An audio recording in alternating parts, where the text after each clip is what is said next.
Hi, I'm Peter J. Ray. Welcome to Adventures in History. Today's topic is Napoleon Bonaparte, Part 4, Dictator of France and the Code Napoleon. We stopped last time in 1799. Napoleon was back from Egypt, the Egyptian campaign. The French national government was in crisis because they'd been losing in war while Napoleon was gone. There was high inflation. The economy was bad. Napoleon was popular because of his defeat, because he defeated the Austrians in Italy. He was in conflict with the national government, particularly the 5 directors in the executive area. He gave a speech. He talked about the need for a Suez Canal, the Rosetta Stone. There was talk in secret of a coup that he was involved in a coup d'etat. He wanted to maintain the appearance of legality and not have violence or use force. Ultimately, they had to use force. He met with Talleyrand. Napoleon was appointed in command of the Paris garrison. In the Tuileries Garden, he gave a speech and said France was in danger. The people wanted freedom and equality, and Napoleon said that he would save the Republic. On October 17th, there was a public meeting. Napoleon was feted. He wore his Egyptian round hat, olive green coat, Turkish scimitar, and silk cords. Now, at that time, they were using the French Revolutionary calendar, different months, different days of the week. And this coup d'etat was planned for the 18th Brumaire, which was the 18th day of the month of the revolutionary month of Brumaire. And in the Gregorian calendar, which they had abandoned, but in the Gregorian calendar, it was November 9th, 1799. Napoleon was 30 years old. Now, there were no, the coup d'etat was planned, takeover of the government. There were no written records because of the need for secrecy. It was 23 days from his arrival from Egypt till the coup happened. There was hyperinflation, which was disastrous, especially for the poor. Napoleon said, quote, "The pear was ripe." He also said, quote, "Well, what can generals expect from this government of lawyers?" So the decision was made by Napoleon and others to replace the Directory with a 3-man consulate: Abbé Emmanuel Sieyès, Pierre Ducos, and Napoleon Bonaparte. Abbé Emmanuel Sieyès was the chief political theorist of the French Revolution. Pierre Ducos was a member of the Directory and a friend of Paul Barras, the main executive leader of the Directory. Now so there was a plan for a triumvirate modeled on the Roman Empire triumvirate, Roman Republic triumvirate, where Julius Caesar, Pompey, and Crassus took power. Napoleon was called First Consul, and Julius Caesar had also been First Consul, but in both cases it became not a triumvirate or 3-man rule, but a dictatorship. In ancient Rome, by Julius Caesar, and in France, Napoleon Bonaparte. So the Brumaire coup. Napoleon's brother Lucien went to the 500 legislature and spoke to them and said, quote, "I swear that I will stab my own brother to the heart if he ever attempts anything against the liberty of Frenchmen." This was an effective speech. It was the last time Lucien was an asset till the Battle of Waterloo. Talleyrand visited Barras in the morning while Barras was shaving, told him he was out of power. He berated Barras for his poor government. The directors were all forced to resign in this coup d'etat. Now the 500, the legislative body, was upset. Napoleon wanted to use legality, and, well, there was public support. He wanted to avoid a civil war. As we said, the new government was a triumvirate of 3 consuls. The 3 consuls were Sieyès, Ducos, and Napoleon. The legislature, the 500, was upset and called Napoleon Cromwell. He came to speak with them, the Council of Ancients. He gave an ineffective speech which was rejected by them. He was trying to get them to agree to resign because of their poor leadership. He said that they were corrupt, ineffective lawyers. Fortunately, he went to the Council of 500 with 4 grenadier bodyguards because his life was in danger there. They rejected him and said, quote, "Down with the tyrant, down with the dictator, outlaw him. And they proceeded to attack Napoleon physically. He escaped. It was an attempted assassination of Napoleon. Then the 500 legislature voted to outlaw Napoleon. Napoleon then used troops to fight them. The 500 was forced to leave the hall by troops, and the coup d'etat was successful. So there was military force used to take power. There was a London print. Bonaparte at the core legislature. Napoleon facing a dagger-wielding deputies. His life was saved by the grenadier bodyguards. It was similar to the death of Julius Caesar, who had no security and was murdered by the senators in ancient Rome. Fortunately, Napoleon had 4 bodyguards, which saved his life. The French people were desperate for good leadership. This had not happened under the parliamentary system. 2 days after the Brumaire coup, Napoleon and Josephine slept in the Luxembourg Palace. November 11th, Napoleon and the consulate began the political rule of France. 3 men rule, but Napoleon had the most ideas and the most energy, and this led to Napoleon's dictatorship. A decision was made that Napoleon would be given 10 years as first consul. That was his title, but he was really the dictator of France. Reforms were coming. In Versailles, there were wounded soldiers were brought to recover. Napoleon repealed the anti-emigre law, which was against those who had left France during the Revolution. He released political prisoners and declared 10 days of mourning for the death of George Washington, first American president and leader of the American Revolution. Napoleon said, quote, "George Washington has died.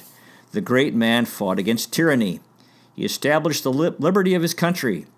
His memory will always be dear to the French people, as it will be to all free men of the 2 worlds, and especially French soldiers who, like him and the American soldiers, have combated for liberty and equality."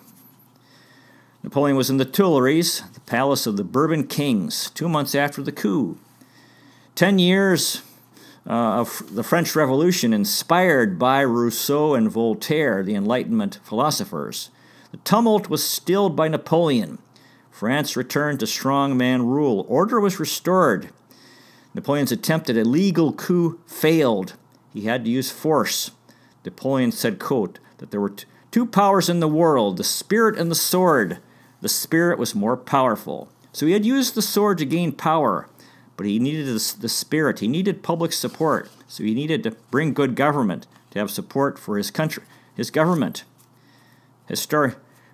Biographer M.S. King wrote, quote, "The New World Order gang incited the French Revolution. Now, with the rapid rise of Napoleon Bonaparte, the New World Order has lost control of France." Napoleon said that the new government must dazzle and astonish. The new government was not a military dictatorship. Napoleon believed he had the moral right to rule France.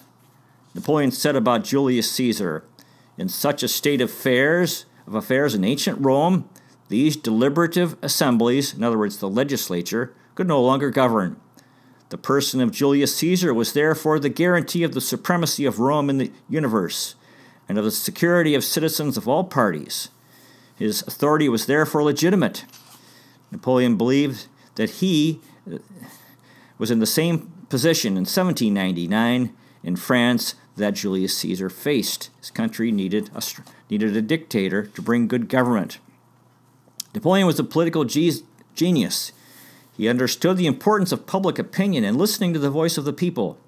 He believed the spirit was more important than the sword. He strived for order and peace, and more than conquest and war. The next 10 years were proof. He searched for efficient men and gave opportunity for efficient men in his new government, men who could get things done. He promoted the supremacy of property rights and defended the interests of tradesmen, employers, strivers, and owners of small businesses. He chose his members of the Council of State and Advisory Board based on energy and capacity. In the council there was equality. There were royalists and Jacobins. Reason was enthroned. Napoleon, with the council, wanted to hear the ideas of others and not just for them to agree with him. He knew that he could only come up with a certain number of ideas. He was interested in more good ideas that would work and bring good government to France and the conquered territories. If council members fell asleep during meetings, he would tell them to stay awake and earn their salaries. Late December was the installation of the State Council to advise Napoleon. It was under his control. He required them to be respectful. He encouraged outspoken free debate. Under the new constitution, authorities could enter a Frenchman's home only in the case of fire and flood. If a citizen was arrested, there had to be no more than 10 days before he was tried. Harshness in arrests became a crime. Napoleon's regime listened to the people. Petitioners got hearings. He had a government of unity. All factions were representative. France was headed toward the abyss because of division and faction. It was time to end division. Frenchmen would no longer be guillotined for their political views. National unification came regardless of previous political position. He won the people over. Many joined Napoleon's government from patriotism. Napoleon regenerated France. He brought stability and strengthened the French franc. There was a major problem with crime in the rural areas. He smashed rural brigandage with frequent and severe punishment. This made Napoleon popular in the rural areas because he made the countryside safe again, when previously the people were not safe because there was so much crime in the countryside. March of 1800, Napoleon replaced 3,000 judges and public prosecutors who were corrupt or ineffective to improve the justice system. He returned Christmas and Easter on January 1st, abolished the revolutionary calendar, brought back the Gregorian calendar, and the 7-day week, Monday through Sunday. He persuaded émigrés and aristocrats and property owners, royalists, priests, to return to France. They would not get their property back, but he needed their talent. By 1803, 90% of the émigrés, those who had left during the Revolution, returned to France. Napoleon reversed the brain drain that had weakened the country. In 1801, Napoleon defeated the Chouan Rebellion against France, in which 30,000 rebels were fighting the government. January 17th of 1800, he closed 60 of France's 73 newspapers because of the destructive influence of the press. It was impossible to achieve national unity when Royalist and Jacobin newspapers were fomenting discontent. In 1800, France was at war with 5 countries. There were fewer newspapers, but readership was the same. Napoleon instituted censorship of obscene material and anything that would disturb the tranquility of the state. Napoleon had power over local governments and abolished corruption and nepotism and rewarded talent and merit. Again, there was renewed war with Austria and Austria's allies.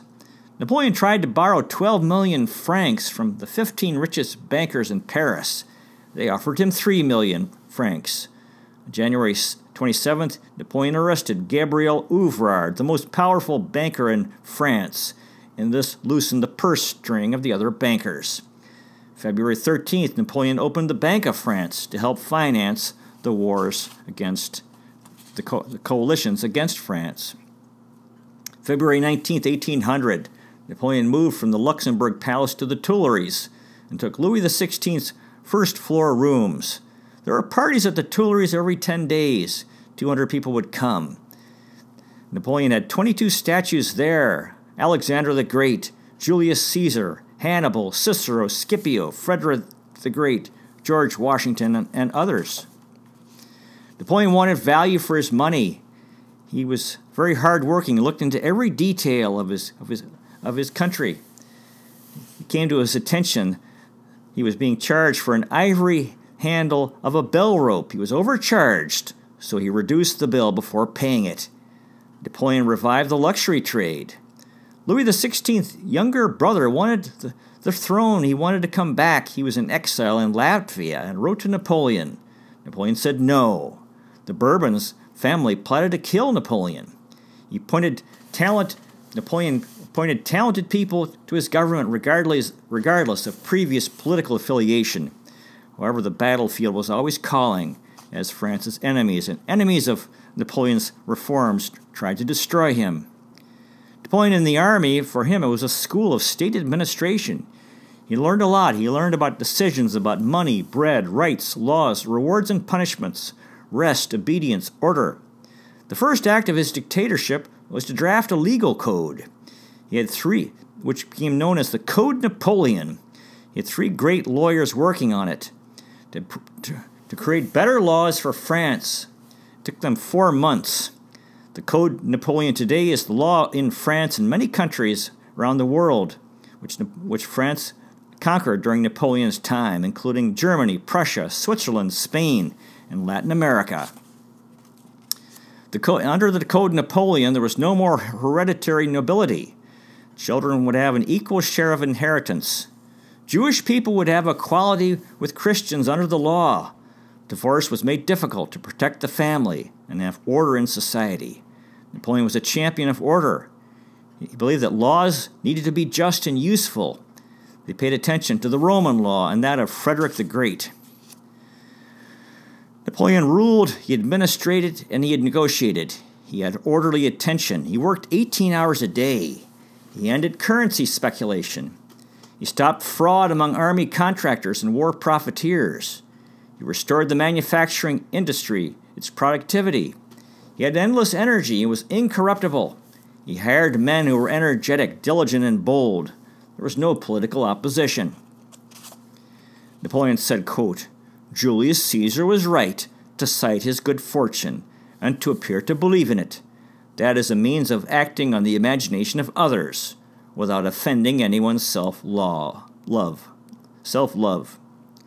In January of 1800, Napoleon prepared for renewed fighting with Austria.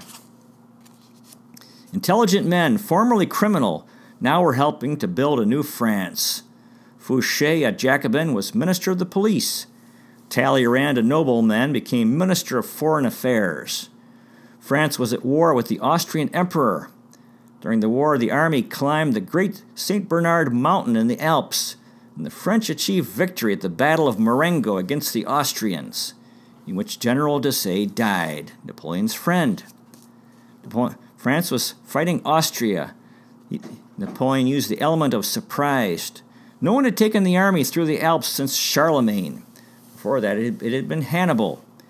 The cannon barrels weighed 1/4 of a ton. There was snow on the ground. Sledges were built out of hollowed-out tree trunks to haul the cannons through the snow. On April 19th, the Austrians laid siege on the French at Genoa. The people there were starving. Napoleon left Paris May 6th, arrived in Dijon May 7th. And May 9th, he was in Geneva. The French army crossed the Alps, 51,000 men, 10,000 horses, 750 mules. Napoleon managed expectations. He did not want them too high. Napoleon was fighting and negotiating at the same time. He wanted peace. After achieving victory in battle, he would write a letter of peace to the enemy to negotiate. He was skeptical regarding success through victory, through the sword. He delighted in using spiritual force. When he was away from Paris fighting, he felt the need to return to Paris. The dictator's presence was needed in the French capital. He could be ruthless and formidable. He did not relieve the starving Genoa. On June 2nd, he arrived in Milan. Genoa surrendered June 4th. 30,000 inhabitants starved or died of illness there, including 4,000 French soldiers. Napoleon in Milan met 200 Catholic priests in the palace. They discussed theology, and Napoleon praised the Roman Catholic Church with them. The Battle of Marengo, Italy. The French General Desaix was killed. Napoleon was very sad. This was a French victory. The Austrians were expelled for the second time from northern Italy. Napoleon's myth of invincibility continued. Peace with Austria was achieved. Napoleon believed that the goddess Fortune was on his side. For Napoleon, being a victory as a statesman was more important than military victories. There was political conniving in Paris every time he was out of town against Napoleon. Napoleon believed that triumph is when the public is contented. After 2 years as a dictator, peace with Austria, Prussia, Bavaria, Russia, Naples, Spain, Portugal, England was achieved, and France was the leading power on the European continent. Napoleon said, quote, "I must give the people their full rights in religion. Philosophers will laugh, but the nation will bless me. My true glory is not to have won 40 battles. What nothing will destroy, what will live forever is my civil code." The French Revolution had been atheist. Napoleon wanted peace with the Roman Catholic Christian Church. Napoleon believed that men could not be virtuous without contact with God. Without religion, there was darkness. There was a ceremony at Notre Dame Cathedral, peace with the Catholic Church. Napoleon had a 10-year term as consul, and he was dictator. He wanted that to be a lifetime consul. The Senate supported it. The public voted and supported that also. Napoleon made a bold move, reestablishing the Roman Catholic Church in France and making peace with the Pope. The French Revolution had been anti-Catholic Church, anti-Christian, and atheist. They stripped the church of its wealth, expelled and murdered priests, desecrated altars. The masses, the common people, wanted the return of the Catholic Church. They wanted to go to Mass every week or every day. Napoleon said there would be no return of the system where peasants were forced to pay tithes to the church. Napoleon believed in the existence of God and the immortality of the soul. He respected religion. He said the one problem with Christianity is it did not excite courage. There was too much focus on heaven. However, God was useful, keeping men on the path of virtue, keeping them from crime. The Concordat with the Church was signed in July of 1801. Under the Concordat of the Church, there was freedom of worship for the Catholic Church in France. They ended the 10-day week. Sunday was restored. 10,000 Roman Catholic priests returned to France. The deepest wound of the French Revolution was healed. He also protected the rights in France of 700,000 Protestants and 55,000 Jewish people. A Te Deum Mass was held at Notre Dame Cathedral April 18, 1802. First time a Mass was held there in 10 years.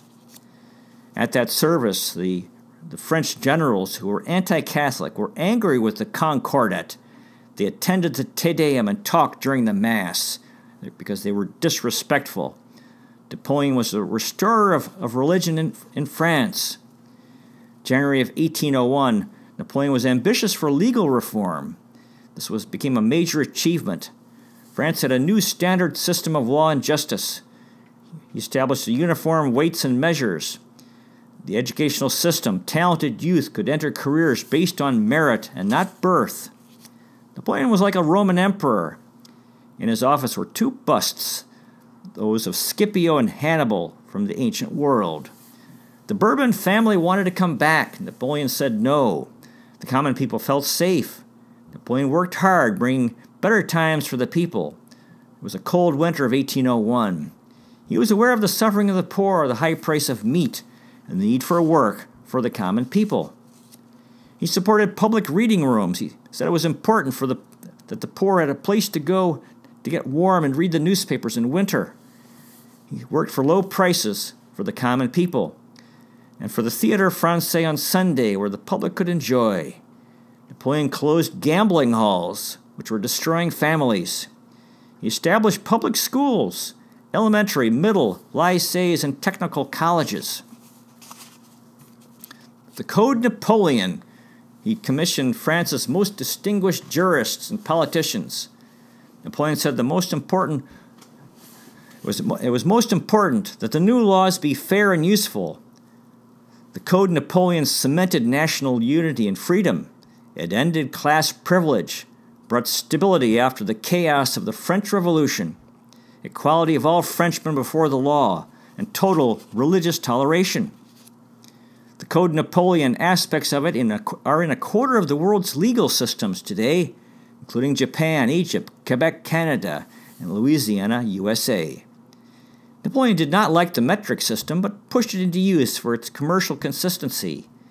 He brought standard coinage. The French population was 28 million people. However, 6 million did not speak French. They spoke Flemish, German, Breton, or Basque. Napoleon decided that all schools in France must be in French language and all official documents, so that France could have unity in language. Primary education was in the hands of the clergy. Secondary education, no. He established 45 lycées, state secondary schools, to prepare young men to be soldiers, administrators, technicians, a patriotic generation of future leaders, where they would learn Greek, Latin, ethics, and physics. By 1813, French secondary schools were the best in Europe. Some, like the Concordat, Charlemagne, Louis le Grand, and Henry IV, are among the best schools in France today, established by Napoleon Bonaparte. They became model schools for those in Spain and Holland. Napoleon said that schools are the most important institutions in a country. In 3 years, he built 4,500 elementary schools, 750 middle schools, and 45 lycées. Napoleon honored the Institute by having a third of the senators picked from the Institute. The Ministry of Home Affairs was given the task of making a list of the 10 best people in various categories: painters, sculptors, composers, musicians, and architects, and other artists worthy of support by the national government. So Napoleon commissioned great fresco paintings of French battles. Napoleon promoted great literature. He founded the Legion of Honor, a military officers' club who supported Napoleon and opposed the restoration of the Bourbon kings. Napoleon knew that the French had a love of honor. In meetings of the consulate, the council, sometimes they would have all-night sessions and the members were tired. Napoleon would say, quote, "Come, sirs, we haven't earned our salaries yet." Sometimes the meetings would last till 5 in the morning. Napoleon would take a bath to refresh himself. He said, quote, "1 hour in the bath is worth 4 hours of sleep to me." In council meetings, there was clarity, precision, reason, a range of views. Napoleon was a tireless worker, very wise. His model was Julius Caesar. In 1800, Napoleon achieved peace with Austria. Moreau defeated the Archduke Johann at Hohenlinden December 3rd. There were 8,000 prisoners. He ended the quasi-war with the U.S. October 3rd. September 5th, the British captured Malta. Christmas Eve, 1800, Napoleon was driving a carriage to the opera. An assassination attempt was made against him. There was an explosion in the street. 20 were killed. Napoleon was unhurt. Napoleon said it was the work of intellectuals and metaphysicians. There were 200 arrests, leaders in great towns. There was an anonymous pamphlet published which wrote that Julius Caesar, Cromwell, and Napoleon were all equal tyrants. This was an anti-Napoleon pamphlet. Again, we said December 24th, 1800, Napoleon and Josephine in separate carriages went to the opera to listen to Haydn's oratorio, The Creation. There was gunpowder in a barrel in the street, and it exploded. It was an attempted murder of Napoleon, which failed. Napoleon continued and went to the opera. Throughout his time in power, there were numerous plots to kill him. The plot to assassinate him. He cracked down on terrorists. In January, there were 130 Jacobins were arrested and deported mainly to French Guiana in South America, where there was a lethal climate. Napoleon's brother Lucien was involved in the anti-Napoleon plotting. Lucien was lazy and corrupt. He sent Lucien to Spain as ambassador. His brother Joseph was also against him. His sisters were loaded with money and wanted more. Caroline was also involved in anti-Napoleon intrigue. Uncle Fesch was a cardinal. All of Napoleon's relatives used him for money and position. His mother Letizia mistrusted the family wealth. His brothers were corrupt. The aim of the French Revolution was to abolish corruption. This was ironic, and one of the weaknesses of his rule, the fact that his brothers were given positions of power and authority, and they were not good leaders. He not only tolerated but promoted them. Why? Because he had traditional values. He was loyal to his family. He had no children yet. Josephine had not gotten pregnant. He needed an heir. This was a political problem. Napoleon had a conflict with his brother Lucien and Louis, Josephine's daughter Hortense. He forced a marriage between Louis and Hortense, Josephine's daughter. It was unfortunate. Napoleon's mother, Letizia, took sides with Lucien in the conflict and went with him to Rome. Letizia in Rome had wealthy Italian friends, was friends with the Pope. Napoleon needed the friendship of Josephine. He had conflict and would reconcile with her. She was a spendthrift. She spent money on dresses and hats. Napoleon did not want to divorce her. His home in Paris was Malmaison, where he enjoyed running races in the garden. Well, that concludes today's presentation. We'll continue next time with Part 5 of the fascinating life of Napoleon Bonaparte. Thanks so much for watching. I really appreciate it. God bless you. Take care, and I'll see you next time.